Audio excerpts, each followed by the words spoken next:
الرحيم ويوم يعض الظالم على يديه يقول يا ليتني اتخذت مع الرسول سبيلا يا ويلتى ليتني لم أتخذ فلانا خليلا لقد أضلني عن الذكر بعد إذ جاءني وكان الشيطان للإنسان خذولا وعن سيد الجن والحبيب رسول الله صلى الله عليه وآله وسلم المرء على دين خليله أو كما قال النبي عليه الصلاة والسلام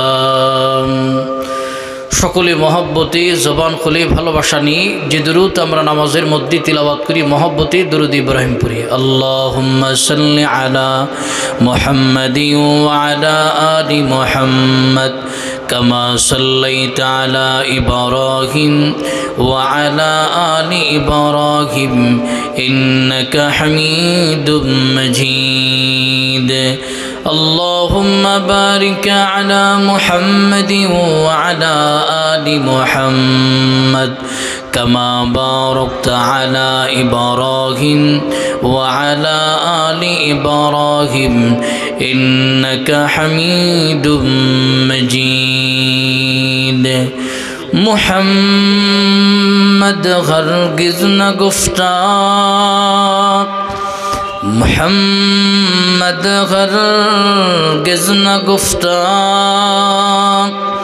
تا نگفتا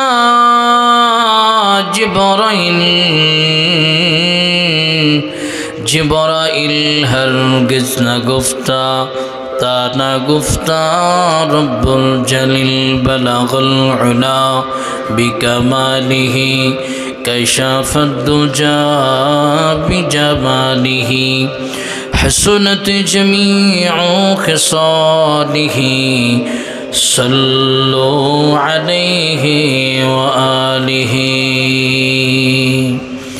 الحمد لله ঐতিহ্যবাহী দাওয়াতুল হক পরিষদ বিয়ানীবাজার সিলেটের উদ্যোগে 2 দিনব্যাপী তৃতীয়তম বার্ষিকী আজিমুশ-শান ইসলামী মহাসম্মেলন মহতি বরকতি ইসলামী মহাসম্মেলনের চলমান অধিবেশনের চলমান রজনীর মোহতারাম সম্মানিত সভাপতি মঞ্চ উপস্থিত জাতির মাতার মুকুট জাতির শ্রেষ্ঠ সন্তান হজরত কাসেম নানুতবি হুসাইন আহমদ মদনী রাহিমাহুল্লাহের সুযোগ্য উত্তরসূরি বুজুর্গ আলেম হজরত আজিজ তুলামার সম্মুখপানে উপস্থিত দিন প্রিয় ইসলাম প্রিয় মুরব্বিনে আওয়াম সমবয়সী আমার কলিজার টুকরা যুবক বন্ধুগণ স্নেহের ছোট ভাই পর্দার আর অবস্থানরত শ্রদ্ধিয়া সম্মানিতা মা ও বোনেরা মহান রব্বুল আলামিনের দরবারে কালিমাতুশ শুকর আদায় করছি যে রব্বে কায়নাত আমাদেরকে দুনিয়াবি কর্মব্যস্ততাকে পিছনে ফেলে কোরআনের মজলিসে উলামায়ে কেরামের জবান থেকে গুরুত্বপূর্ণ দ্বীনি আলোচনা শোনার জন্য কবুল এবং মঞ্জুর করেছেন সেজন্য রব্বে কায়নাতের শাকানো ভাষায় মুসলমানার্থে ইমানের আওয়াজকে উঁচু করে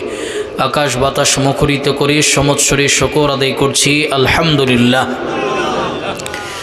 সর্বোপরি শুকর যাদের অক্লান্ত পরিশ্রম আর মেহনতের বদলতে আজকের আজিমুশ-শান এই ইসলামী মহাসম্মেলন বিশেষ করে এই এলাকার যুবক বৃন্দ মাসাজিদ উলামায়ে কেরাম চাকরিজীবী দিন ব্যবসায়ী রাজনীতিবিদ প্রবাসী ভাই সর্বশ্রেণীর মানুষ যারা এই মহতি মুবারক আয়োজনের জন্য নিজেদের সবটুকু দিয়ে চেষ্টা এবং সহযোগিতা করেছেন আল্লাহ পাক সকলের মেহনতকে কবুল এবং মঞ্জুর করে ইহকালীন জীবন শান্তি পরকালীন জীবন মুক্তির ফয়সালা করে দেখ সকলে বলুন আমিন। লক্ষ কোটি দরুদ ও সালাম উম্মতের দরুদ নবী যিনি তার জীবদ্দশায় 63 বছর উম্মতের ব্যথায় ব্যতীত ছিলেন এখনও পর্যন্ত রওজা আথারে উম্মতের ব্যথায় ব্যতীত হায়াতুন নবী জিন্দা নবী যেই নবী এই উম্মতদেরকে যতক্ষণ পর্যন্ত আল্লাহর জান্নাতে না পৌঁছাবেন ততক্ষণ পর্যন্ত সাজদা থেকে ময়দানে মাহশারে মাথা ওঠাবেন না। সমস্ত দরুদ হযরত মুহাম্মদ মুস্তাফা সকলে পড়ুন সাল্লাল্লাহু আলাইহি ওয়া আলিহি ওয়াসাল্লামের উপর। আমি আপনাদের খেদমতে মহাপবিত্র বাণী কোরআনুল কারীম থেকে 114 সূরার ভিতর থেকে যে সূরাটা হিফজুল কোরআনের ভিতরে 25 নম্বরে স্থান পেয়েছেন, জায়গা পেয়েছেন, সূরাতুল ফুরকানের ভিতরের অংশ থেকে 27, 28 এবং 29 নম্বর আয়াতে কারীম তিলাওয়াত করেছি। অধ্যয়ী বিষয়বস্তু আয়াতে কারীমকে সামনে রেখে কোরআন এবং হাদিসের সমন্বয়ে গুরুত্বপূর্ণ কিছু নসিহা করার ইচ্ছা পোষণ করেছি। আল্লাহ পাক আউয়ালান প্রতিটি কথা আমাকে, আখিরান আপনারা যারা শুনবেন মাইকের আওয়াজ যতদূর পর্যন্ত যাচ্ছে সকলকে আমল করার তৌফিক দান করুক। সকলে বলুন আমিন। ভাইয়ের আমার, আল্লাহ পাক রব্বুল আলামিন আমাদেরকে পৃথিবীতে পাঠালেন। এই পৃথিবীতে আসার পর প্রত্যেকটা মানুষ তার জীবন পরিচালনার ক্ষেত্রে, ওঠা বসার ক্ষেত্রে সবারই সঙ্গীর প্রয়োজন হয়, চলার সাথীর প্রয়োজন হয়, দুস্থ আহবাবের প্রয়োজন হয়।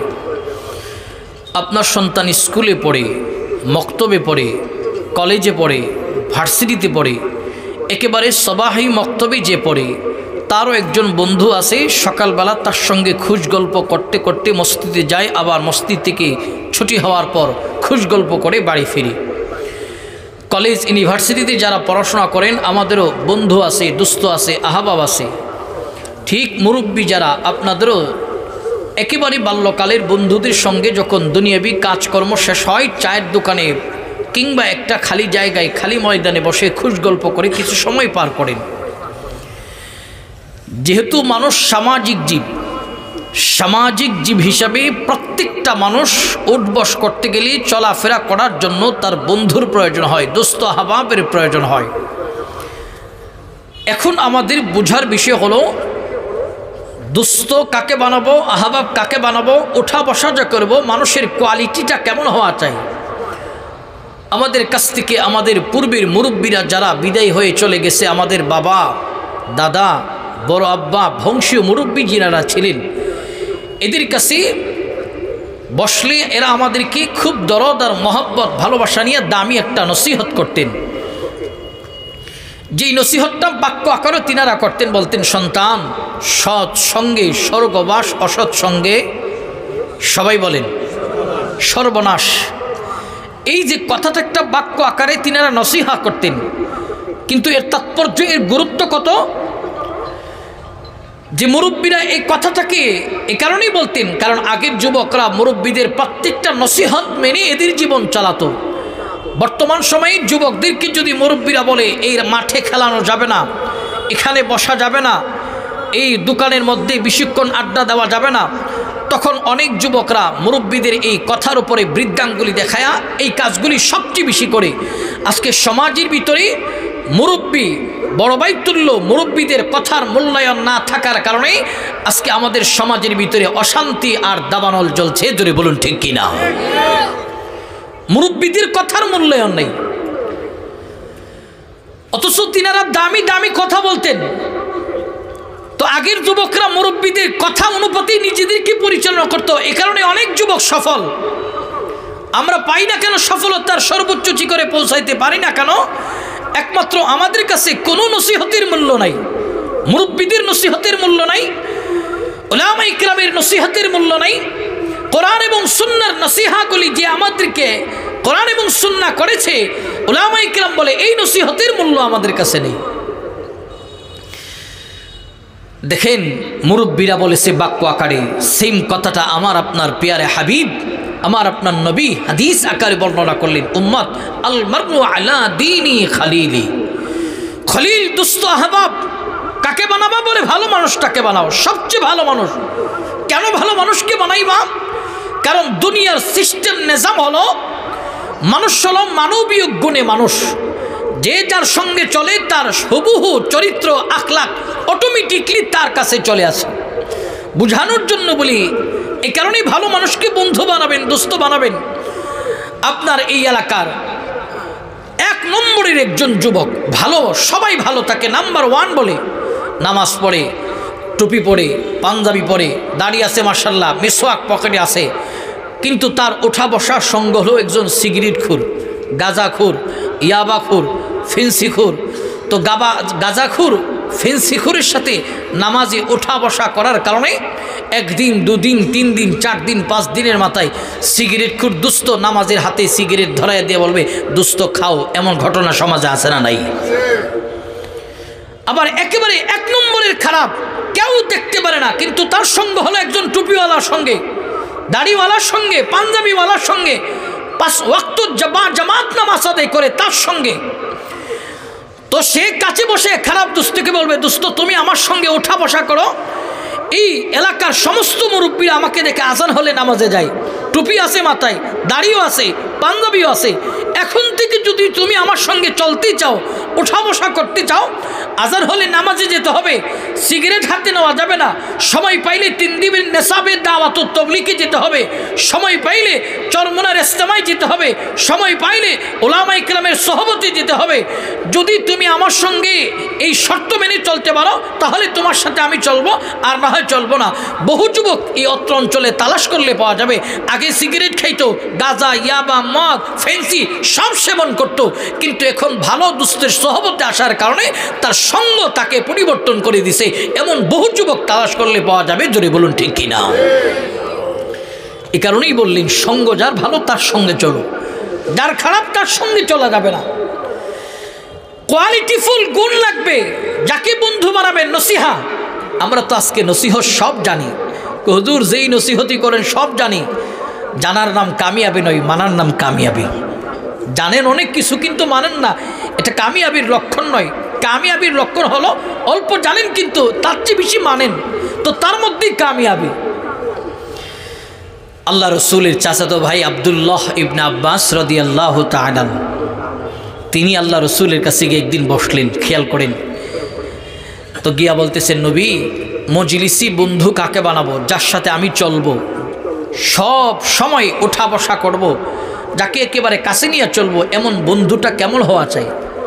আল্লাহ রসুল বললেন দুস্থ আহবাব বানাবাজি।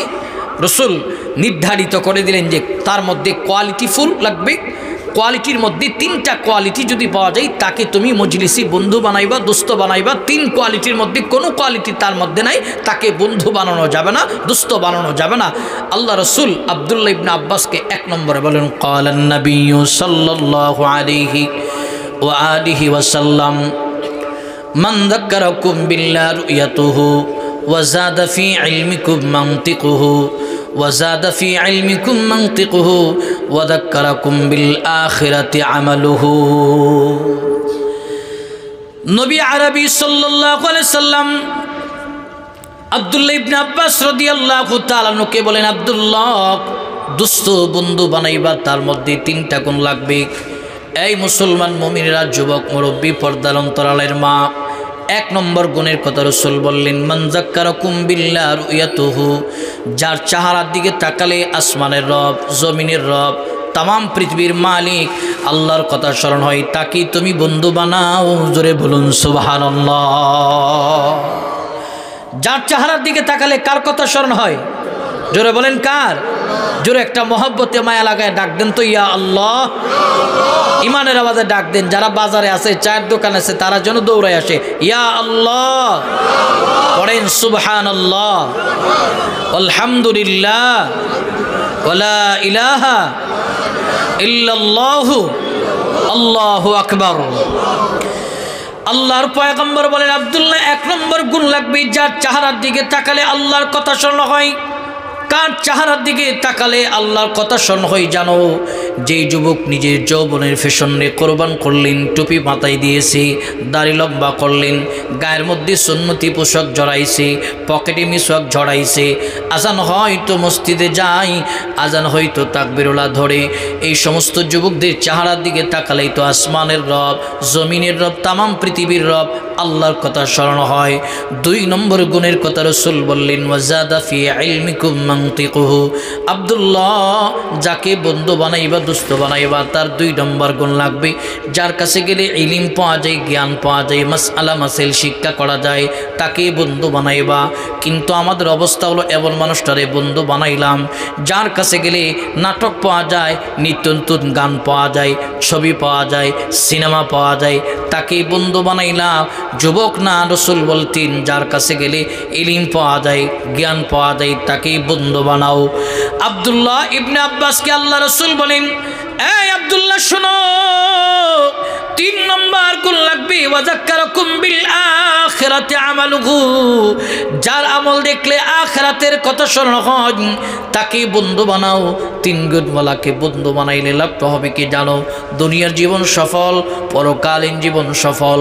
পরকালও তুমি ভালো দোস্তের সাথে আল্লাহর জান্নাতের মেহমান। জোরে বলুন সুবহানাল্লাহ। কিন্তু আমাদের অবস্থা হলো এই 3 গুণের মধ্যে 1 গুণও বন্ধুর নাই, একটা কোয়ালিটিও আমার বন্ধুর নাই। এমন মানুষের সঙ্গে আমি উঠা বসা করি। তো এই গুণওয়ালাকে যদি আমি বন্ধু না বানাই, যদি কোয়ালিটির বাহিরে আমার বন্ধু হয়, সে আমাকে জাহান্নামে নিয়ে যাবে। কারণ বন্ধুর কারণে বন্ধু আল্লাহর জান্নাতে যাবে, আবার বন্ধুর কারণে বন্ধু আল্লাহর জাহান্নামে যাবে। এই কারণেই জাসপাট্টাল করে আমাদের বন্ধু বানাইতে হবে, সঙ্গী বানাইতে হবে, উঠা বসা করতে হবে। যার তার সঙ্গে চলা যাবে না। রসুল বললেন 3টা কোয়ালিটি মেনটেন করো, 3টা গুণ দেখো। কিন্তু আমরা বন্ধু বানানোর ক্ষেত্রে এই 3 গুণ দেখি না। যদি 3 গুণওয়ালাকে না দেখে আমরা বন্ধু বানাই, কপাল খারাপ। কারণ আল্লাহ পাক আমার তিলাওয়াতকৃত আয়াতের ভিতরে এমন একটা সবক আমাদেরকে দিচ্ছে, দেখো বন্ধুর কারণে সে জান্নাতের মেহমানটা জাহান্নামে গিয়ে ক্রন্দন করবে, জাহান্নামে গিয়ে আফসোস করবে, একমাত্র বন্ধু তাকে জাহান্নামে নিলেন। প্রিয় ভাইয়ের আমার, আল্লাহ পাক রব্বুল আলামিন আমার তিলাওয়াতকৃত আয়াতের ভিতরে চমৎকার একটা ঘটনার মাধ্যমে গোটা জাতিকে আল্লাহ তাআলা একটা নসিহত সবক দিচ্ছেন। আল্লাহ পাক রব্বুল আলামিন বলেন যে নবী আলাইহিস সালাতু ওয়াস সালামের জামানার একজন বেঈমান, যার নাম হলো উকবা বিন আবি মুঈত, মক্কার সবচেয়ে বড় বেঈমান। আবু জাহেল, আবু লাহাব, উকবা, শাইবা, ওয়ালিদ ইবনে মুগিরা, তারা যে কোয়ালিটির, যে লেভেলের, সেও সেম কোয়ালিটির, সেম লেভেলের। প্রিয় ভাইয়ের আমার, যার নাম হলো উকবা বিন আবি মুঈত। সে বেঈমান হবার পরও তার মধ্যে কিছু গুণ ছিল। গুণের মধ্যে একটা গুণ হলো সে ব্যবসা করতেন। শাম এবং সিরিয়াতে ব্যবসার জন্য যেতেন। ব্যবসা করে যেই টাকাটা আয় হতো, এই লভ্যাংশ টাকাটাকে সে 2টা ভাগ করত। 2 ভাগের মধ্যে 1 ভাগ নিজে খরচ করত, আরেকটা ভাগ দিয়ে সবচেয়ে ভালো মানুষ, মক্কার ভিতরে যিনি সবচেয়ে ভালো মানুষ, এই মানুষটাকে প্রত্যেক বছর তার বাড়িতে খানার ইন্তজাম করে দাওয়াত দিয়ে খাওয়াইতো। এই যে খানা খাওয়ানোর গুণ, এটা 4টিখানি সাধারণ গুণ নয়। এটা আল্লাহ রসুল বলেন মানুষকে মেহমানদারি করানো, খানা খাওয়ানোর গুণটা হলো নিরাপদে আসানির সঙ্গে আল্লাহর জান্নাতে যাওয়ার আমল। জোরে বলুন সুবহানাল্লাহ। আমরা অনেক সময় খানার ইন্তজাম করি, আমার মা, বাবা, দাদা, আপন আত্মীয় স্বজনের ইসালে সোয়াবের নিয়তে খানার ইন্তজাম করি। এই যে খানার আয়োজন করছেন, এর হক কাদের? হক হলো গরিব, ফুকাহারা, অসহায়, মিসকিন, এদেরকে আপনারা খাওয়ান, পেট ভরে খাওয়ান। এরা দোয়া করবে, শুকর আদায় করলে শুকরিয়াটি আপনার নাজাতের জন্য জরিয়া হতে পারে। কিন্তু আমাদের অবস্থা কি জানেন? খানার আয়োজন করলে গরিব ফুকাহারাদেরকে দাওয়াত দিলে বাড়ির বাহিরে খাবার দিই, আর এলাকার সবচেয়ে টপ লেভেলের সুদখোর, ঘুষখোর, মদখোর, নারীবাজ, টেন্ডারবাজ, জুয়ারি, এদেরকে ডাইনিং টেবিলে বসায় খাবার দেয়। এই হলো আমাদের সমাজের আয়োজন করেনেওয়ালাদের অবস্থা। জুড়ে বলুন ঠিক কিনা? আফসোস হয়, আফসোস। মেহমানদারি করানোর গুণ সাধারণ গুণ নয়। একজন ক্ষুধার্ত মানুষ হাত পাচ্ছে, আপনার পেট ভরে খাওয়াইতে হবে, এই বিষয়টা এমন নয় 10 টাকা খরচ করেন, ইশারা দিছে ভাই আমার ক্ষুধা লাগছে, 1 কাপ 4 রুটি খাওয়াইলেন। 4 রুটি খায়া সে যদি শুকরিয়া আদায় করে, বলা যায় না তো বহু আমল করছেন, আল্লাহর জান্নাতে নাও যেতে পারেন, কিন্তু ছোট্ট ক্ষুদ্র আমলের কারণে আল্লাহর জান্নাতে যাবেন। প্রিয় ভাইয়ের আমার, তো ছোট ছোট আমলকেও ছোট মনে করতে নাই। কোনো নেক আমল এটা একেবারে ক্ষুদ্র, এটাকেও ছোট মনে করতে নাই। কারণ এক বর্ণনায় এসেছে জান্নাতীরা যখন জান্নাতে যাবে, তারা এমন কিছু আমলের লিস্ট দেখবে যে আমলগুলি একেবারে হাসি তামাশার ছলে করেছিলেন, হাসি তামাশার ছলে করেছিলেন, কিন্তু তার আমলনামার মধ্যে এই আমলনামার মধ্যে ছোট ছোট আমলগুলি ওঠা থাকবে।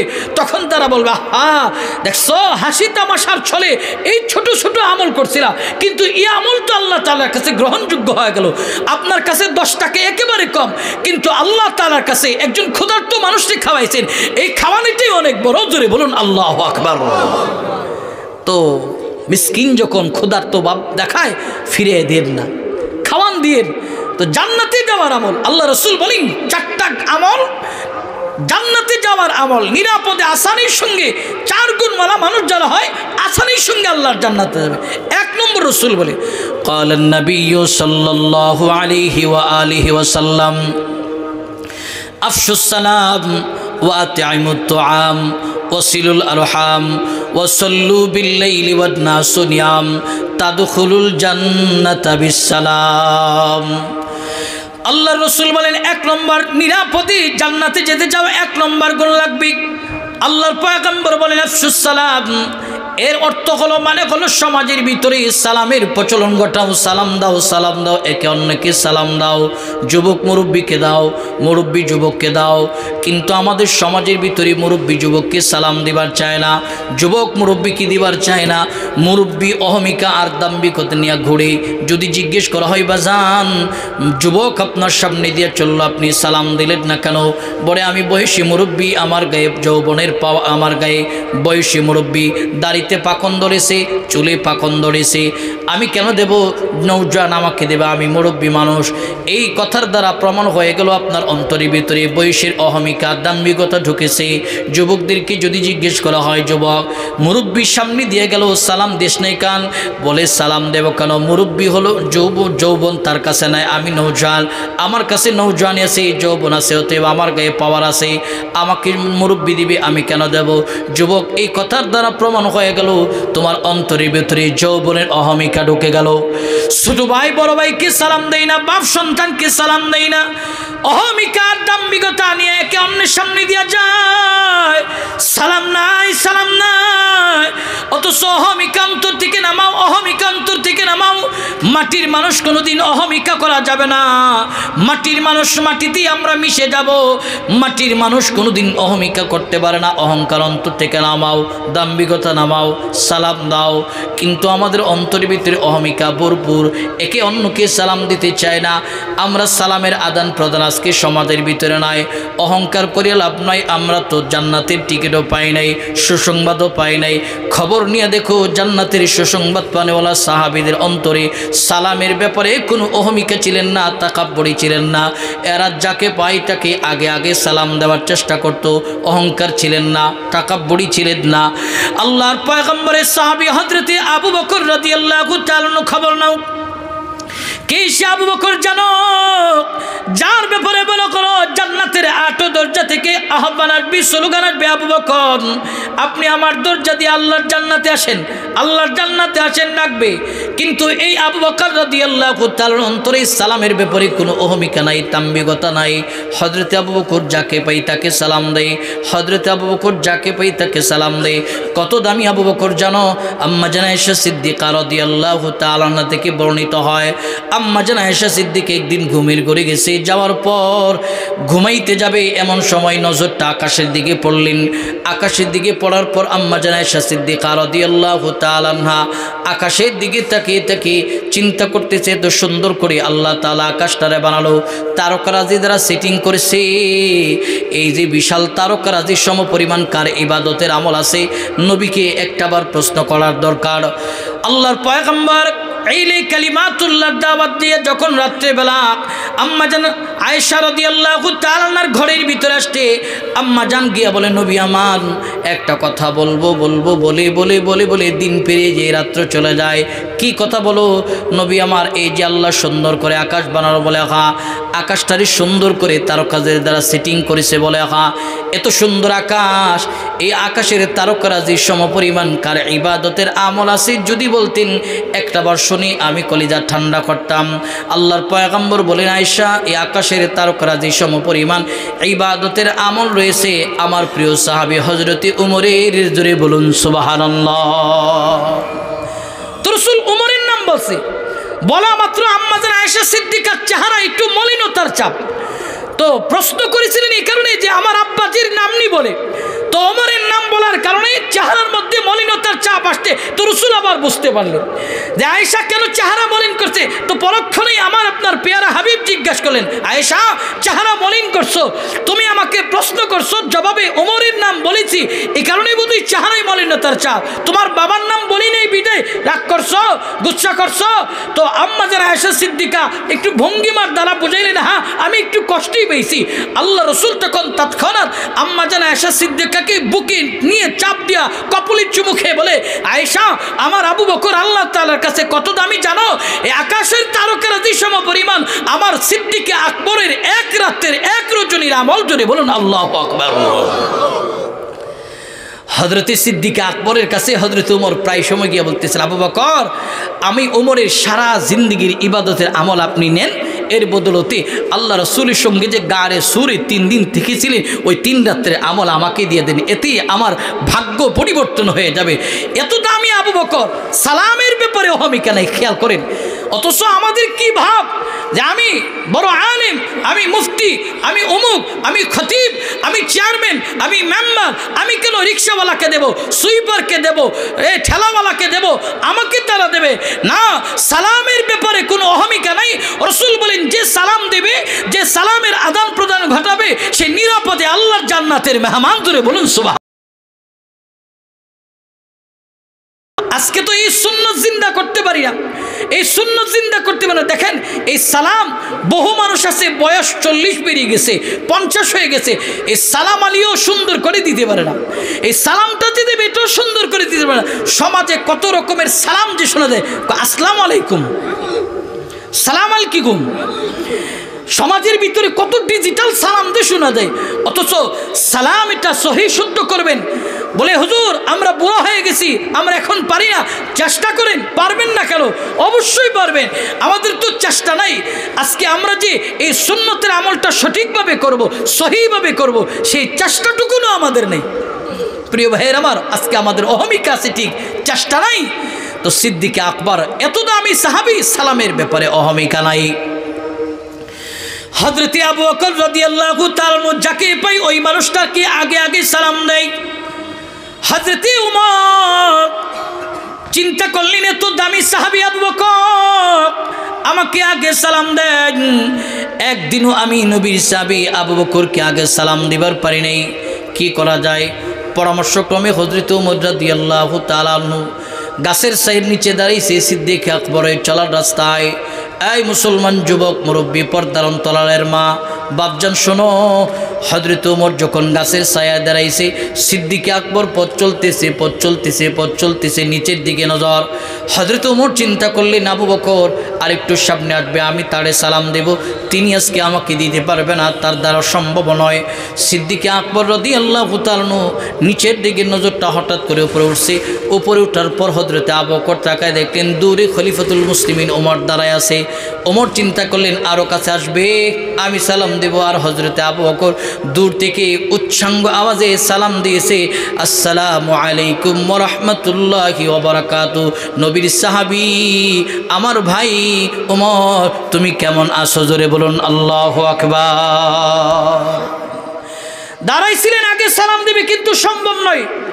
তো হযরতে ওমর গিয়া দৌড়ায়া আবু বকর রাদিয়াল্লাহু তাআলা নুকে মুআনাকা সিনার মধ্যে চাপ দিয়া ধইরা কান্না করতেছে, আবু বকর বহুদিনের তামান্না নিয়ে দাঁড়াইছিলাম, আজকে আপনাকে সালাম দেওয়া আমার দ্বারা সম্ভব হয়নি, আর বোধহয় জিন্দেগিতে পারবো না।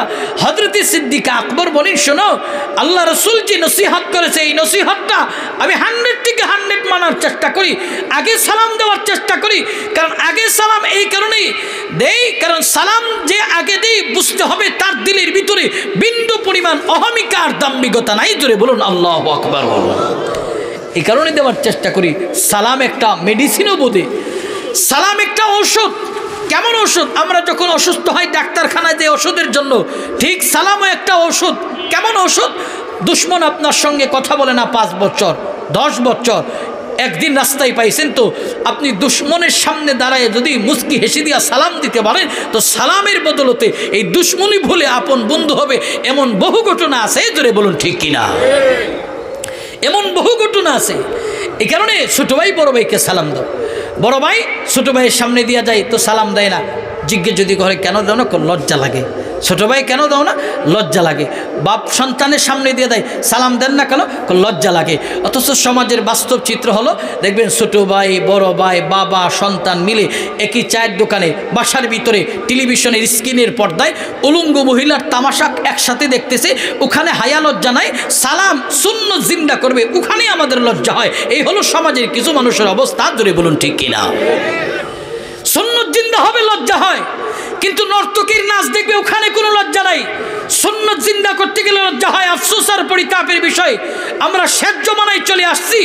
এই জমানায় সুন্নত জিন্দা করব কিন্তু না, আমাদের দ্বারা সুন্নত আজকে বিলুপ্তি হচ্ছে। সুন্নত জিন্দা করব না, সুন্নত বিলুপ্তি হচ্ছে। রসুল বলেন 1 নম্বর নিরাপদে যদি আল্লাহর জান্নাতে যেতে চাও, 1 নম্বর গুণ তোমরা অর্জন, কোয়ালিটি অর্জন করো সালাম। প্রিয় ভাইয়ের আমার, আল্লাহ রসুল 2 নম্বর গুণের কথা বলেন, ওয়া আতিমুত তুআম, মানুষদেরকে মেহমানদারি করাও, খানা খাওয়াও। এই মেহমানদারি করানোর গুণ, খানা খাওয়ানোর গুণটাই ছিল আল্লাহ রসুলের জামানার বেঈমান উকবা বিন আবি মুআইতের। তো ব্যবসা করে সিরিয়া থেকে মক্কায় আসার পর চিন্তা করতেছে, টাকা পয়সাতে নিয়ে আসছি, আমার বাড়িতে আয়োজন করব, এই আয়োজনের মধ্যে কাকে দাওয়াত দেব। মক্কার সবচেয়ে ভালো মানুষকে চিন্তা করতেছে। একজন আইসা বলে, কি চিন্তা করো?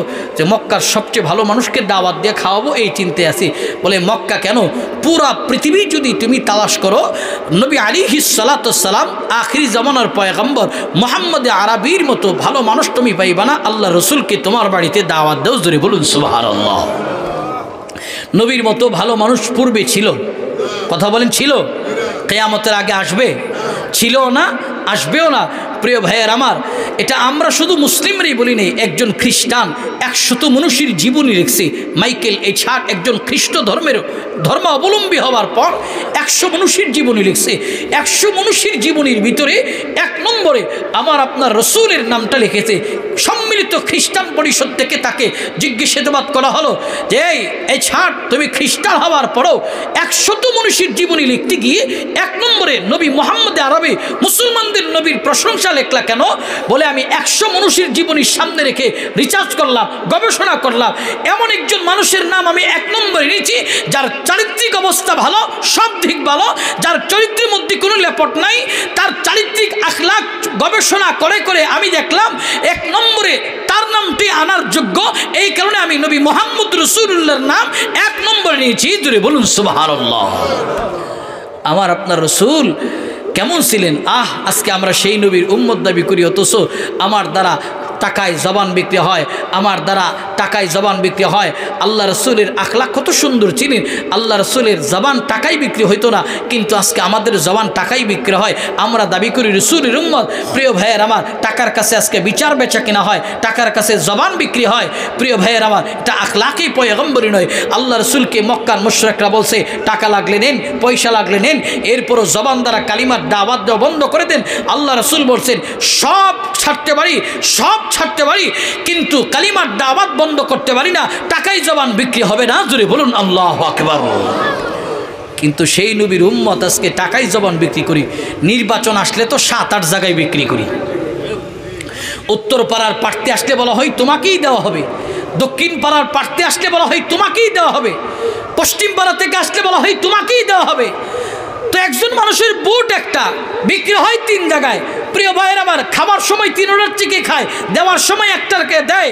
প্রিয় ভাইয়ের আমার, তো নির্বাচনের সময় দেখা যায় 7-8 জায়গায় জবান বিক্রি হয়। এটা আখলাকি পয়গম্বরী নয়। রসুলের উম্মত যদি দাবি করে থাকেন, জবানটাকেই বিক্রি হবে না।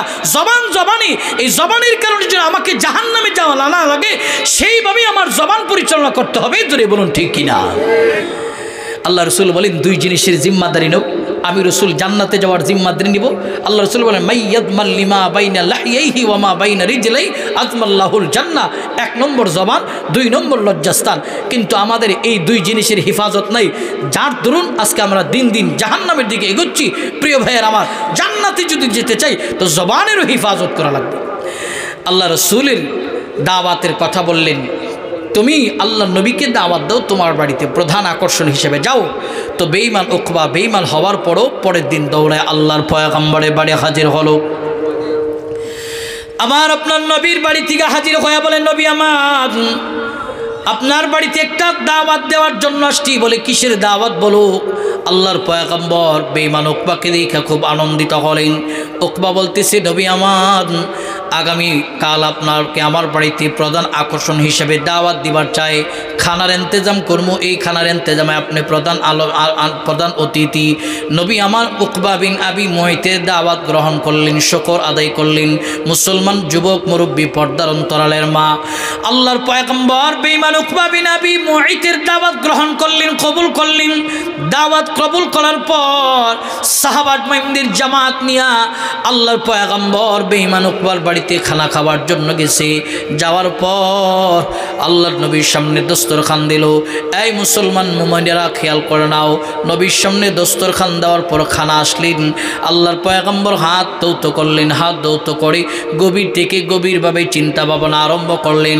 পেয়ারা হাবিব আমার চিন্তা করতেছে খাইলেই চলবে না, উকবা হলো বেঈমান, সে আমাকে দাওয়াত দিয়েছে, আমি তার বাড়িতে আসলাম, হাত দৌত করলাম, লুকমা হাতে নিলেই মুখে দিলেই খাওয়া হয়ে যাবে, খাইলে চলবে না, তাকে একটা দাওয়াত দিতে হবে।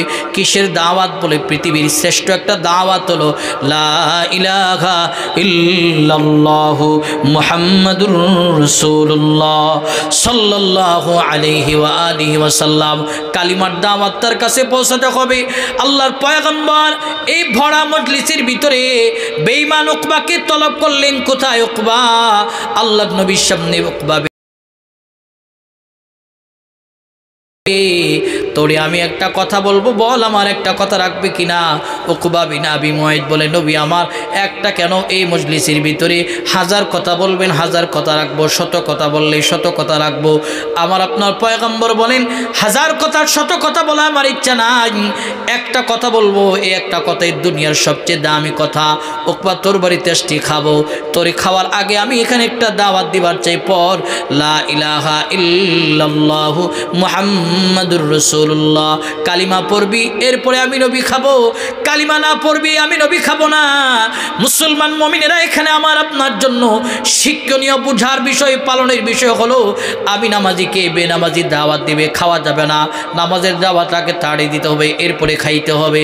সুদখোর দাওয়াত দিবে, ঘুষখোর দাওয়াত দিবে, খাওয়া যাবে না, আগে তাকে এই কাজ থেকে ফিরে আসার দাওয়াত দিতে হবে, এরপর খাইতে হবে। আজকে তো মসজিদের মেসাব যদি সুদখোরের বাড়িতে না খায়, আমাদের সভাপতির কাছে বিচার দিলে সকালবেলা মেসাবকে বলে আপনার চাকরি নাই। অথচ আমরা সমাজের পঞ্চায়েত মিলে যদি এই আইন করতে পারতাম, আমাদের মসজিদের মেসাব সুদখোরের করে খাবে না, ঘুষখোরের করে খাবে না, বেনামাজির করে খাবে না। বেনামাজির সুদখোর ঘুষখোর মারা গেলে জানাজার নামাজও আমাদের মসজিদের মেসাব পড়াবে না। সম্মিলিত পঞ্চায়েত যদি এমন একটা আইন করতে পারত, সমাজের সব সুদখোর ঘুষখোর বেনামাজি আলিফের মতন সোজা হয়ে যায়। তো ধরে বলুন ঠিক কিনা? অথচ আমাদের পঞ্চায়েত সুদখোরের গলে না খাইলে তো সভাপতির কাছে বিচার দেয়।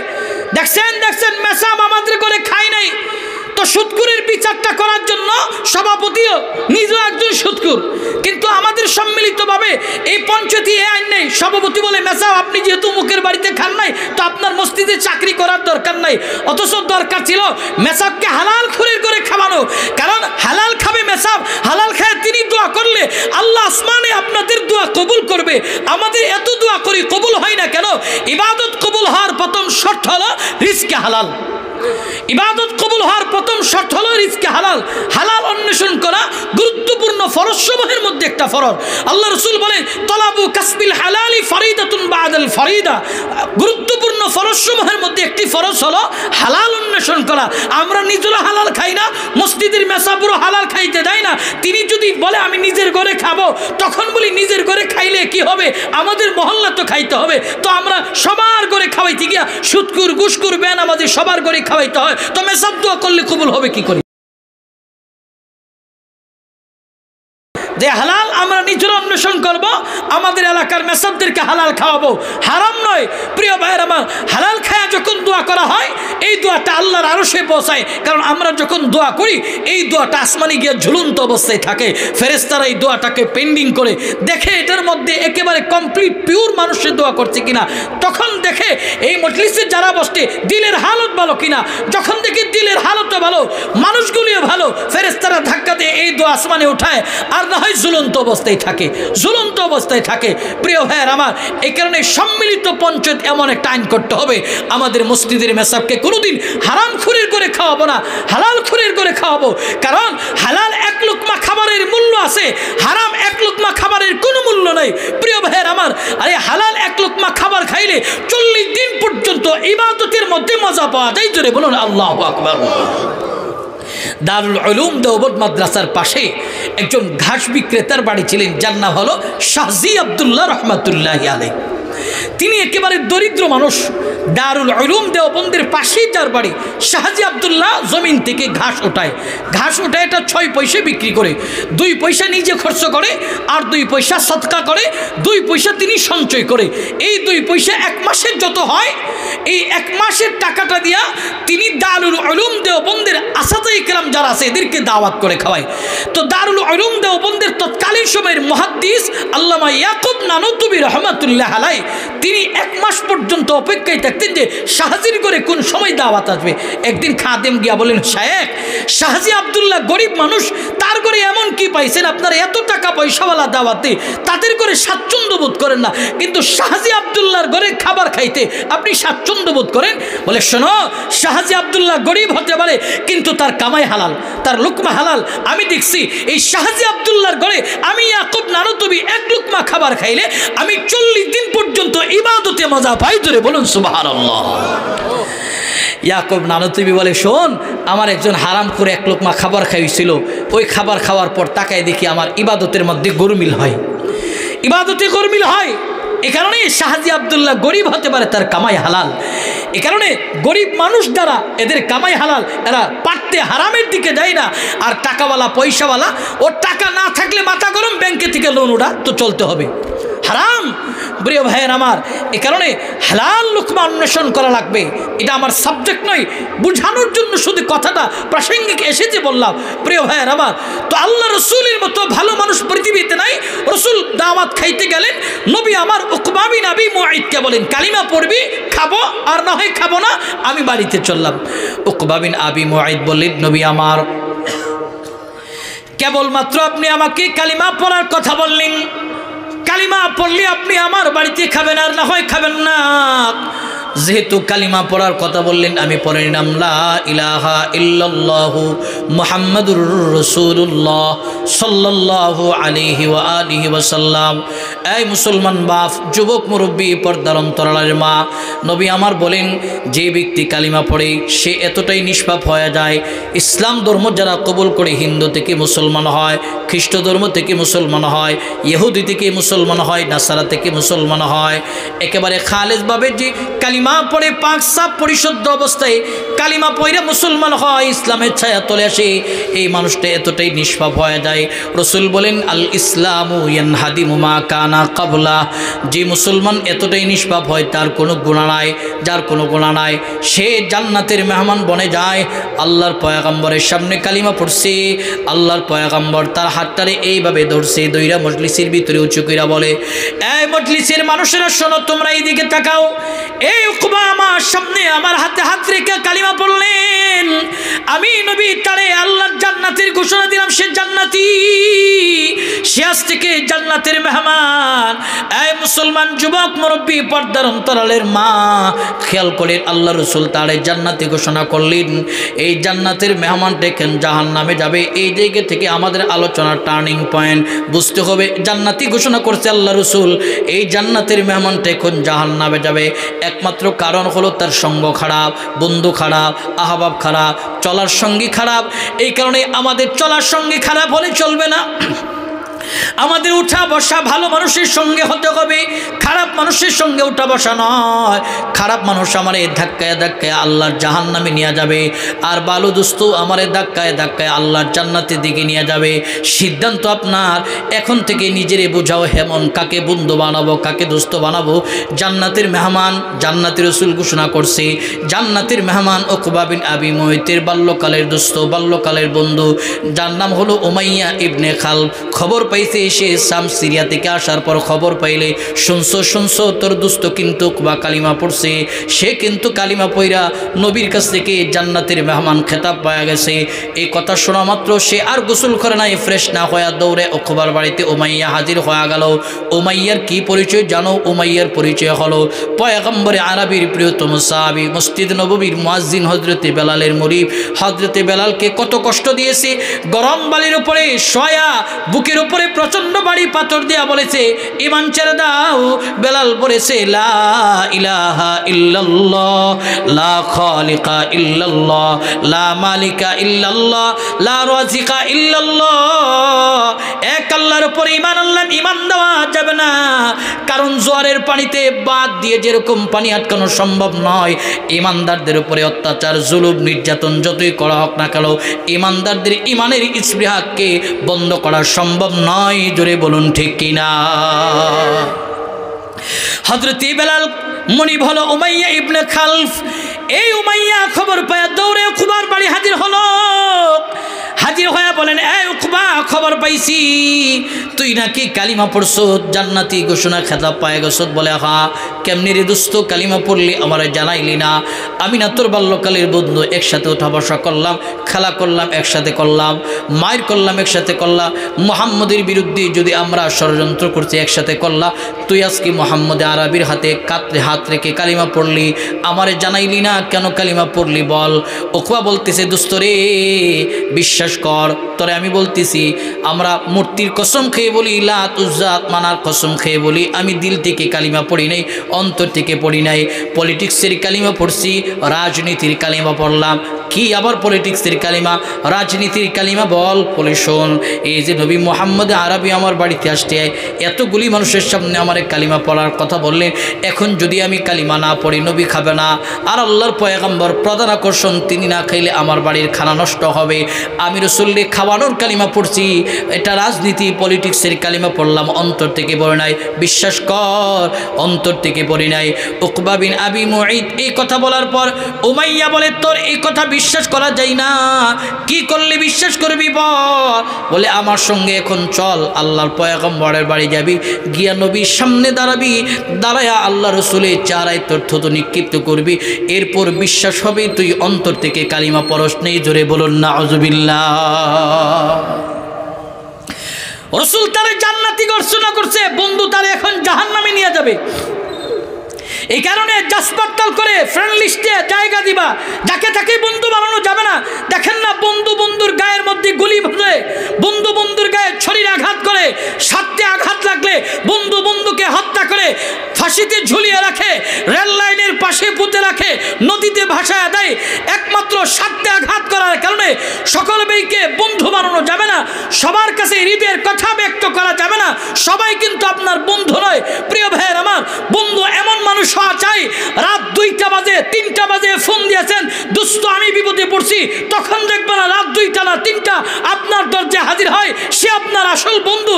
কিন্তু এখন তো বন্ধু এমন বন্ধু হয়, যতক্ষণ পর্যন্ত পকেটে টাকা আছে ততক্ষণ পর্যন্ত বন্ধু বান্ধব আছে, পকেটে টাকা নাই তো বন্ধু বান্ধব নাই, ভালোবাসার মানুষও নাই।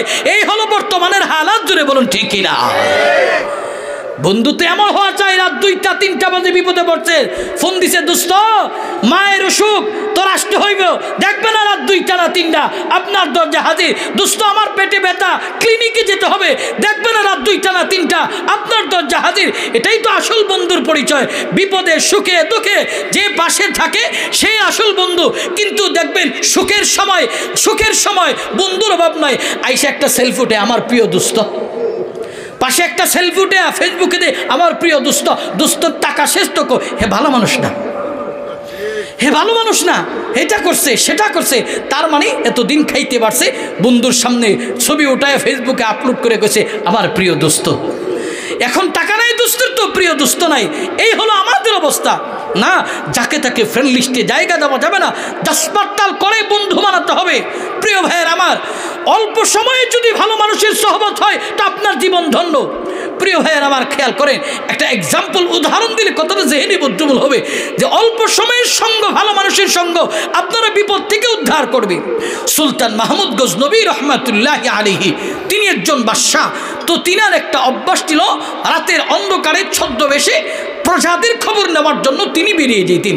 একদিনের ঘটনা, বাদশাহ সুলতান মাহমুদ গজনবী রহমাতুল্লাহ আলাইহি তিনি গজনবী এলাকায় ঘোড়া দেখার জন্য তিনি ছদ্মবেশে বের হলেন। ঘুরে ঘুরে দেখে শেষ, যখন তাহাজ্জুদের ওয়াক্ত হয়ে গেল, তিনি তার বাড়ির পুকুর ঘাটে আসতে উযু বানানোর জন্য। ওই পারে আরেকটা ঘাটলা আছে, ওই ঘাটলার মধ্যে চারজন লোক দাঁড়ায় আছে, কি যেন ফিসফিস করে আলোচনা করতেছে। সুলতান মাহমুদ গজনবী রহমাতুল্লাহ আলাইহি চিন্তা করলেন, আমি যেহেতু তাহাজ্জুদ পড়ার জন্য, উযু বানানোর জন্য এই পুকুর ঘাটে আসছি, তারাই বোধহয় তাহাজ্জুদ গোজার, উযু বানানোর জন্যই আসছে। আর ওই পারে ছিল চারজন ডাকাত, তারা চিন্তা করতেছে আমরা যে এরকম করে ডাকাতি করতে আসছি, ওই মুরব্বিও বোধহয় দেখা যাইতেছে সেও ডাকাতি করার জন্য বের হয়েছে। কারণ যেই যে এরকম তার ধারণা সেই রকম। বুঝানোর জন্য উদাহরণ দিলে কতটা জেহেনি বুদ্ধিমূল হবে। দুই বন্ধু, একজন হিন্দু আর একজন মুসলিম। হিন্দু মুসলমানদের মধ্যে দেখবেন অনেক সময় গভীর সম্পর্ক থাকে। তো দুই দোস্ত বাজারে যাইতেছে, বাজারে যাইতে যে একটা তাল গাছ পড়ে, তাল গাছে অনেকগুলি পেঁচা বসা। তো হিন্দু মুসলিম গিয়ে এখানে বসতে একটু আরামের জন্য। বসার পর হিন্দু মুসলিম রে কইতেছে, দোস্ত পেঁচা যে কত সুন্দর করে ডাকতেছে। করে হা কো বলতো দেখি পেঁচাই কি বলে। হিন্দু যখন এই কথা মুসলিমকে বলছে, মুসলমান বলে দোস্ত তুই বল।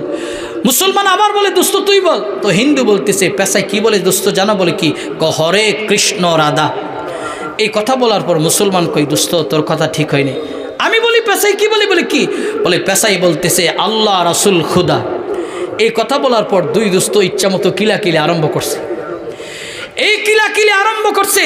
তো এই সময় আবার এই রাস্তা দিয়ে যাইতেছে বণিক ব্যবসায়ী।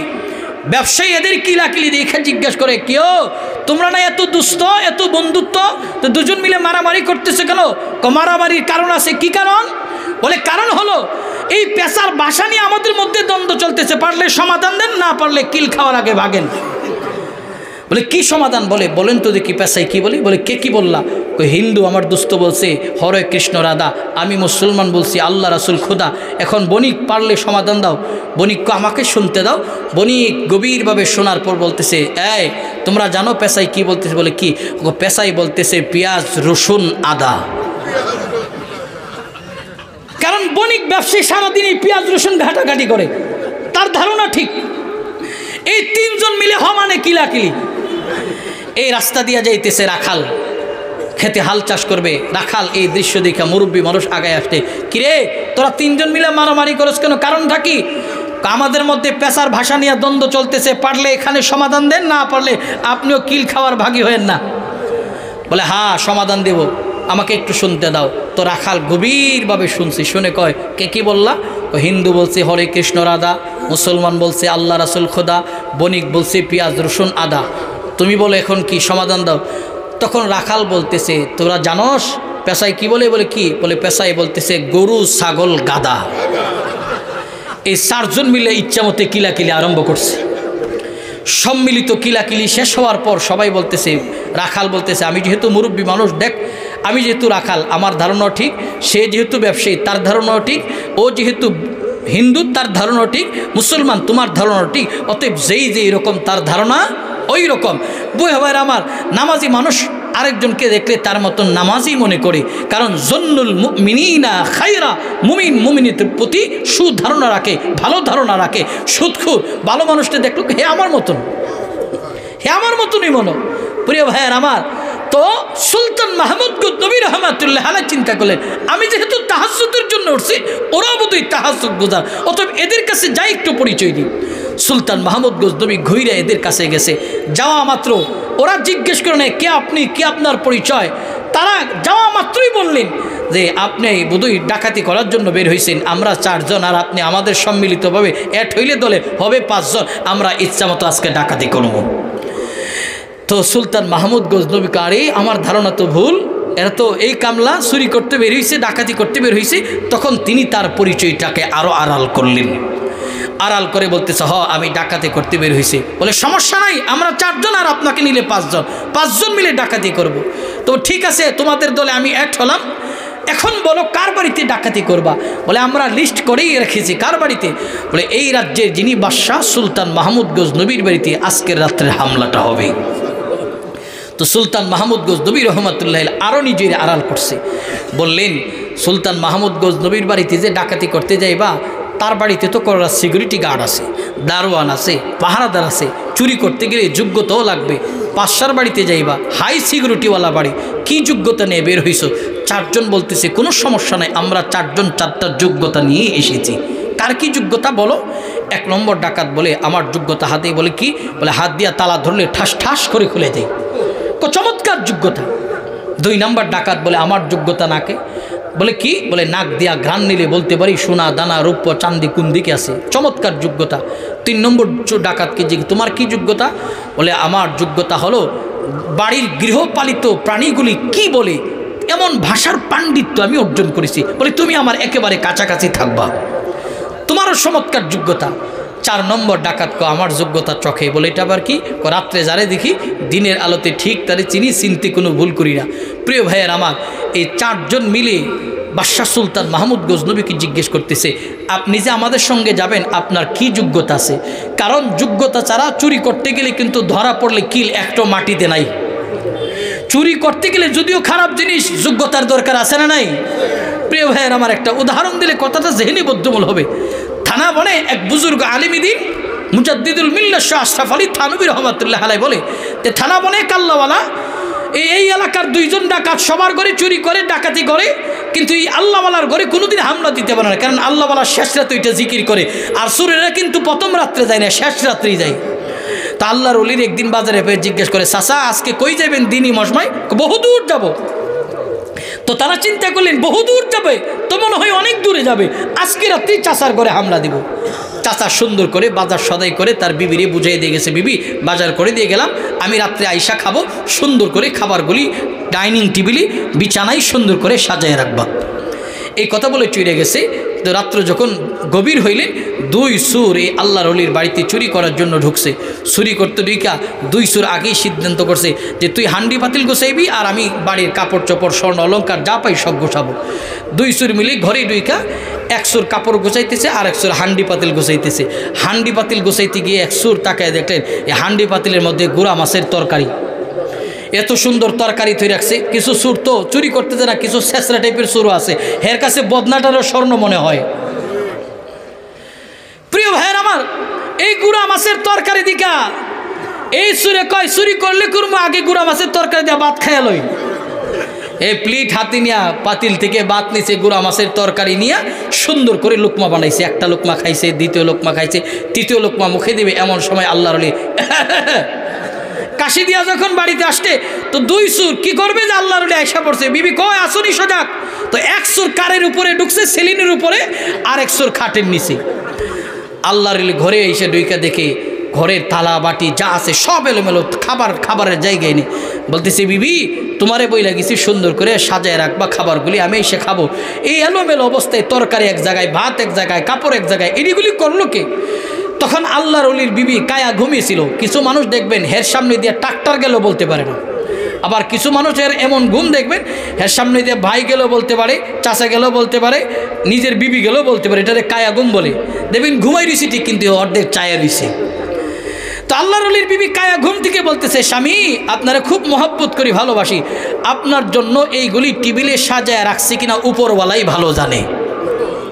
উপরওয়ালাই ভালো জানে বলছে যে আল্লাহ ভালো জানে, কিন্তু উপরে যে একজন সুর যে সিলিংয়ের উপর উঠছিল, হে সিলিংয়ের উপর থেকে বস উপরওয়ালাই যা জানে, নিচে যেটা আছে সেইটা আরো বেশি জানে।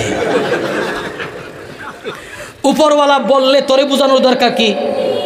উপরওয়ালা বললেই তোরে বোঝানোর দরকার কি? এ কারণেই বললাম চুরি করতে গেলেও যোগ্যতা লাগে। আমি যখন সালে বের হয়েছি তখন সাল সম্পূর্ণ করতে পারে নাই। 4 চিল্লা দেওয়ার পর বিভিন্ন মাধ্যমে ওই এলাকায় গন্ডগোল চলছিল, তখন চলে আসতে হয়েছিল। সাল পুরা হয় নাই। সালে যখন গেছি আমাদের শেষ চিল্লে একজন সুর আমাদের সাথে গেছিল। হেরে জিজ্ঞেস করলাম, ভাই তুই চুরি করতি কেমনে? তখন পাতলা টাইপের একটা কাপড় সে একটা ডাবের উপরে রাখছে, ডাবের উপরে রেখে এমনভাবে ব্লিড দিয়ে কাটছে যে ডাব কাঁচা ডাবের উপরে আঁচল পরে নেই। তো চুরি করতে গেলেও যোগ্যতা লাগে প্রিয় ভাইয়ের আমার। এ কারণে সব যোগ্যতা আল্লাহ সবাইকে দেয় না, সব যোগ্যতা আল্লাহ সবাইকে দেয় না, চুরি করতে গেলেও যোগ্যতা লাগে। তো 4 জন মিলে করতেছে, আপনি যে যাইবেন কি যোগ্যতা? আমার যোগ্যতা তোমাদের চেয়ে আলাদা। কি যোগ্যতা আপনার বলেন? সুলতান মাহমুদ গজনবী রহমাতুল্লাহ আলাইহি বলে, আমার যোগ্যতা হলো আমার এই লম্বা দাড়ি ঠিক। বলে এটা আবার কেমনে? বলে আমি যখন ডান দিকে দাড়িটা হালাই দিই জেলখানার আসামি মাপ, বাম দিকে হেলাইলি ফাঁসির কাস্টের আসামি মাপ। হিকমতপূর্ণ জবাব দিয়েছি সুলতান মাহমুদ গজনবী রহমাতুল্লাহ আলাইহি। 4 জন চোর বুঝতে পারে নাই তিনি যে এই রাজ্যের বাদশাহ মহোদয়। 4 জন মিলে বলতেছে, ঠিক আছে, সবার চেয়ে আপনার বিশেষ দামি যোগ্যতা, অতএব আজকে আপনি আমাদের আমির, আমাদেরকে পথ দেখায়া দেখায়া সুলতান মাহমুদ গজনবীর বাড়িতে আপনি আজকে আমাদেরকে নিয়ে যাবেন। খেয়াল করেন, বন্ধু বানাইলেন, জাসপাতাল করলেন না, দুস্থ বানাইলেন, জিজ্ঞাসা করলেন না। সুলতান মাহমুদ গজনবী রহমাতুল্লাহ আলাইহি বন্ধু বানায়া সুলতান মাহমুদ গজনবী রহমাতুল্লাহ আলাইহির বাড়িতে ডাকাতি করার জন্য যখন গেল, যাওয়ার পর 4 জন চোর চারদিকে আরম্ভ করলেন, চুরি সামারি করা আরম্ভ করলেন, মাল সামানাগুলো গুছাইতেছে। এমন সময় গৃহপালিত প্রাণীগুলি যখন ডাকাডাকি করতেছে, সুলতান মাহমুদ গজনবী বলে, কোথায় চাঁদনি যোগ্যতাওয়ালা, কোথায় 3 নম্বর যোগ্যতাওয়ালা কোথায়? বলো তো গৃহপালিত প্রাণীগুলি কি বলতেছে? বলতেছে এই বাড়ির বাদশা যিনি, তিনি তোমাদের সঙ্গে, আমাদের কোনো টেনশন নাই। আপনি বাদশা হবেন কি করে? সেরাপাড়া কাপড় পরনেওয়ালা বাদশা হতে বানাতে আমার ধারণা ভুল। 4 জন মিলে টাকা দিয়ে সম্পূর্ণ কমপ্লিট করার পর সুলতান মাহমুদ গজনবী রহমাতুল্লাহ আলাইহি নিয়া 4 জন গিয়া একটা বেড়ানগড়ের মধ্যে সুলতান মাহমুদ গজনবী সহ 5 জন একত্রিত সম্মিলিতভাবে মালামাল বন্টন করার পর সবাই মালামাল পাইল, কিন্তু সুলতান মাহমুদ গজনবী রহমাতুল্লাহ আলাইহি কোনো মালামাল দিলেন না, সান্ত্বনা দিয়া ফিরিয়ে দিলেন। বলতেন, আপনি যেহেতু নতুন আসছেন, আগামীকাল যদি দেখা হয় মাল দিমু, আজকে কোনো মাল সামানাত দিবে আপনাকে পারবো না, আপনি চলে যান। ঠিক আছে, চলে গেলাম, তোমরা এখানে থাকবা? বলে হ্যাঁ। সুলতান মাহমুদ গজনবী রহমাতুল্লাহ আলাইহি তাকালেন, তারা যখন আরামে ঘুমাইতেছে, সুলতান মাহমুদ গজনবী রহমাতুল্লাহ আলাইহি বাহিরে দিয়া তালাবদ্ধ কইরা রাজ দরবারে গিয়া বলেন, এই আমির উমারা শুনো, একটা কমপ্লিট ইউনিট তিনি পরিচালনা করার জন্য বললেন, তৈরি করলেন। বলেন, যাও আমাদের রাজ্যের বেড়ানগড়ির ভিতরে 4 জন লোক ঘুমাইছে, এদেরকে ধইরা সোজা রাজ দরবারে নিয়ে আসবা, সিংহাসনের সামনে দাঁড় করাবা, বিচারের কাঠগড়ায় দাঁড় করাবা। সুলতান মাহমুদ গজনবী রহমাতুল্লাহ আলাইহি আদেশ দেওয়ার পর সেনাপতিরা গিয়া তাদেরকে ধইরা বাদশার সামনে হাজির করলেন। বাদশার সামনে হাজির করার পর 3 জন কান্না করতেছে, চোখের পানি ছেড়ে ছেড়ে কান্না করে। আরেকজন বাদশার দিকে তাকায়, আবার হেদের দিকে তাকায়, নিচের দিকে তাকায়, তাকায় মুস্কি মুস্কি হাসে। সুলতান মাহমুদ গজনবী ধমক দিয়ে বলে, এই বেটা, 3 জন কান্না করে, তুই হাসস কেন? বলে, বাদশাহ মহোদয় গলা চুরি করার জন্য যোগ্যতার পরিচয় দিয়েছিল, আমি এদের মধ্যে 4 নম্বর একটা যোগ্যতাওয়ালা ছিলাম, আমার যোগ্যতা ছিল আলাদা। দিনে রাতের বেলা যাকে দেখি দিনের আলোতে ঠিক তাহলে আমি চিনতে পারি।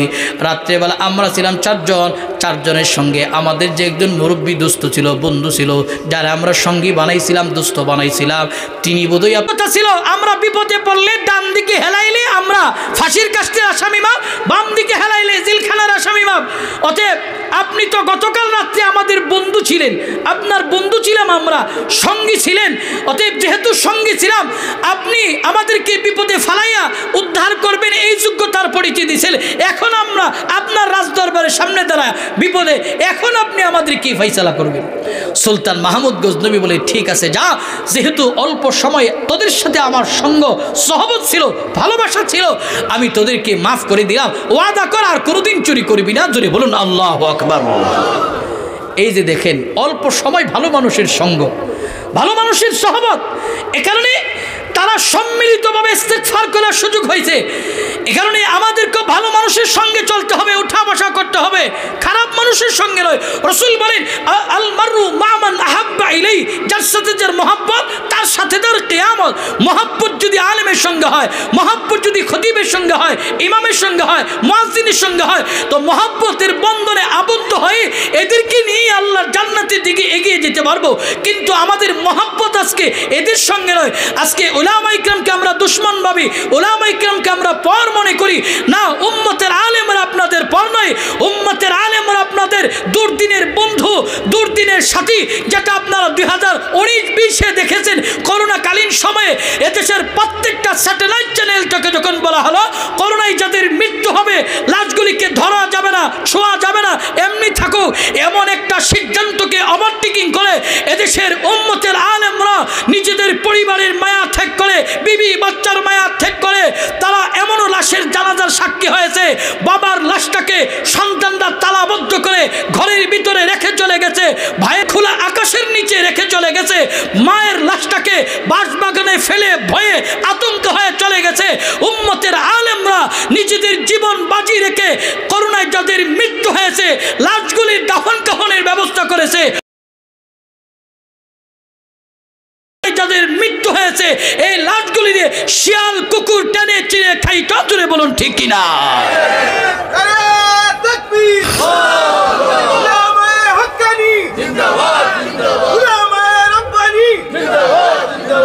মেহমান উকবা বিন নবী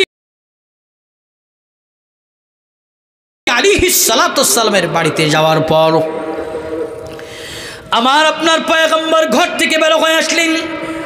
ঘর থেকে বের হয়ে এসে তাকায়া দেখলেন উকবা আর উমাইয়া দুজন। আজকে বোধহয় উমাইয়া তার বাল্যকালের বন্ধুরে নিয়ে আসতে কালিমা পড়বে।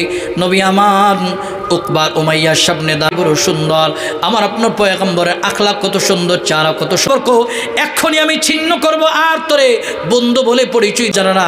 খেয়াল করে নিন আল্লাহর পয়গম্বর ডানে কান্না করতেছে, চোখের পানি ছেড়ে ছেড়ে আল্লাহর পয়গম্বর কান্না করতেছে। নবীর এই চোখের পানি আল্লাহ তাআলার কাছে সহ্য হয় না। আল্লাহ পাক রব্বুল আলামিন সূরাতুল ফুরকানের 27 নম্বর আয়াত দিয়া জিবরাইল আমার নবীর পক্ষে বেঈমান উকবার বিরুদ্ধে আল্লাহ তাআলা আয়াত দিয়া জিবরাইলকে পাঠাইয়া দিতেছে। আল্লাহ রাসূলের কাছে জিবরাইল আসলেন, আয়েশা বলে নবী আমার সালাম গ্রহণ করবেন। নবী আমার সালাম গ্রহণ করে কান্না করে করে বলতেছে জিবরাইল আমার ডানে বামে কেমন হবে? আল্লাহ রাসূল বলে আল্লাহ ইত্তাখাযতু মা'আর রাসূলি সাবিলা ইয়াদাউন মানিহাত। আল্লাহর পয়গম্বরকে জিবরাইল বলতেছে নবী আমার উকবার অবস্থাটা কিয়ামতের ময়দানে এতটাই ভয়াবহ হবে, নিজের হাত নিজে চিবিয়ে চিবিয়ে চিবিয়ে চিবিয়ে কামড়িয়ে খামড়িয়ে খাবে, আবার হবে আবার খাবে, আবার হবে আবার খাবে। আল্লাহর পয়গম্বর এই একটা অবস্থায় ময়দানে মাহশারে কিয়ামতের ময়দানটা কতটাই ভয়ঙ্কর হবে জানো? কেউ কারো আপন হবে না, সূর্য হাত উপরে সেটিং হবে, নিচের জমিন হবে তামার। তামার সঙ্গে কেন জমিনের তুলনা করা হলো জানো? এই কারণে করা হলো কারণ লোহা এমন একটা পদার্থ একদিকে গরম দিলে অন্য দিক গরম হয় না। তামা এমন একটা পদার্থ একদিকে গরম দিলে চতুর্দিক গরম হয়। এই কারণে তামার সঙ্গে জমিনের তুলনা করা হলো। মুসলমান যুবক মুরব্বী পর্দার অন্তরালের মা, এই বাপজানারা খেয়াল করে নাও, সূর্যটা অর্ধাত উপরে সেটিং হবে, মানুষের ঘাম দেওয়া গলা পর্যন্ত দরিয়া হবে। নবী আমার বলে এমন একটা সময় পয়গম্বর উকবা বিন আবি মুআইদ ময়দানে মাশরে নিজের হাত কামড়াবে আর বলবে আহ আহ ইয়া ওয়াইলাতা লাইতানি লাম আত্তাখিযু ফুলাদান খালিলা। বেঈমান উকবা দৌড়াবে আর বলে কপাল খারাপ, কেন আমি আল্লাহর পয়গম্বরকে বন্ধু বানাইলাম না, কেন আল্লাহ রাসূলের সোহবতে থাকলাম না, বন্ধু বানাইলাম না। কান্না করবে আর দৌড়াবে, বলবে আহারে বদনসিব বদনসিব।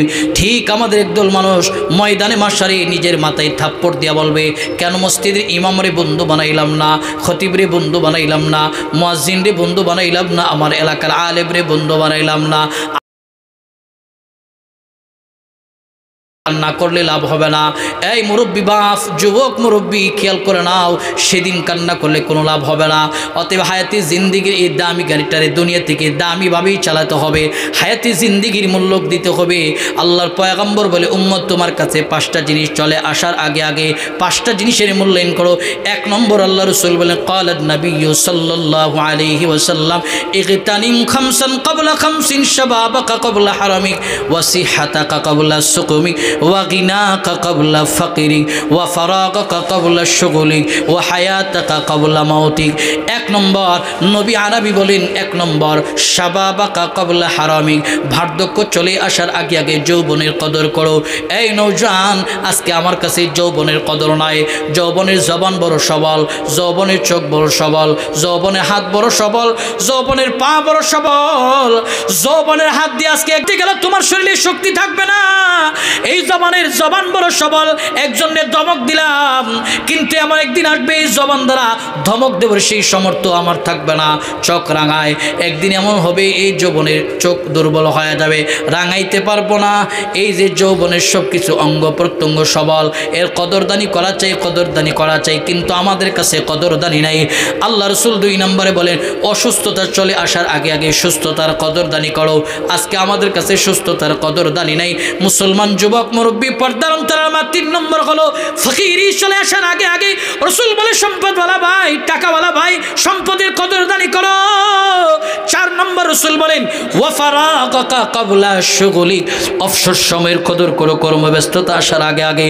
5 নম্বর, রাসূল বলে, ওয়া হায়াতাকা ক্বাবলা মাউতিক, মৃত্যু চলে আসবে, সময়টা অনিশ্চিত, কখন আসবে মৃত্যু নিশ্চিত, সময়টা অনিশ্চিত, চলে আসবে। চলে আসার আগে আগে তোমরা হায়াতের জিন্দিগিকে কদর করো, মূল্যায়ন করো। হায়াতের গাড়িটা এমনভাবে চালাইবা যে হায়াতের গাড়িটা চালাইতে গিয়েও ভালোভাবে সাবধানতা অবলম্বন করে চালাইতে হবে। একটা গাড়ি এই এলাকা থেকে ঢাকায় পৌঁছতে গেলে 3টা জিনিস ভালো কিনা দেখতে হবে। 1 নম্বর, ড্রাইভার ভালো কিনা দেখো, 2 নম্বর, হেল্পার ভালো কিনা দেখো, 3 নম্বর, টায়ার ভালো কিনা দেখো, 4 নম্বর, যাত্রীগুলি শৃঙ্খল কিনা দেখো, অশৃঙ্খল যাত্রী কিনা দেখো, ভদ্র কিনা দেখো। সম্মিলিতভাবে একটা গাড়ি ঢাকায় যায়, কক্সবাজার যায়, চট্টগ্রাম যায়, ঠিক হায়াত নামের একটা গাড়ি চালাইবে যে হায়াত নামের গাড়িটা চালাইতে গিয়েও সাবধানতা অবলম্বন করা লাগবে।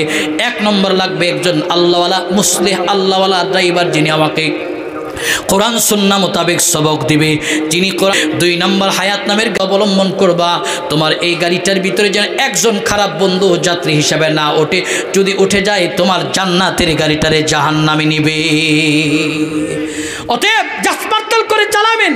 আমার শ্রদ্ধাভাজন মুরব্বী বড় ভাই, উস্তাদ সমতুল্য মুরব্বী চলে আসতে, মুনাইম খান আনসারি হাফিজাহুল্লাহ। অতএব আলোচনার ইতি টানবো ইনশাল্লাহ। জব পানি আগায়া তায়াম্মুম খতম।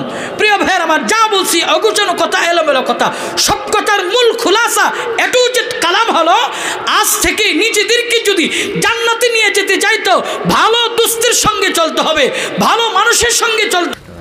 আর 7 মিনিট আছে, চা খাইতে যাবে। শেষ, ইতি টানছি যেহেতু শেষ। ভাই বসেন। আল্লাহ পাক রব্বুল আলামিন আমাদেরকে কবুল করুক। যা বলছি অগোছানো কথা, এলোমেলো কথা, আসমানি ফাইসালা, আষ্টি বষ্টি কথা বলছি, আমার কথার দ্বারা কেউ কষ্ট পেতে, বাপ সন্তানের জায়গা থেকে কথা বলছি, বাবা ভাইয়ের জায়গা থেকে কথা বলছি, দাদা নাতির জায়গা থেকে কথা বলছি। আল্লাহ পাক আমাদেরকে সম্মিলিতভাবে এই যে বসার একটা ব্যবস্থা করছে, জান্নাতে আমাদেরকে এইভাবে বসার ব্যবস্থা করে দিক। সকলে বলুন আমিন। এই সংগঠনের সমস্ত সদস্যদেরকে আল্লাহ পাক কবুল করুক, যাদের সম্মিলিত প্রচেষ্টাই আজকের আয়োজন।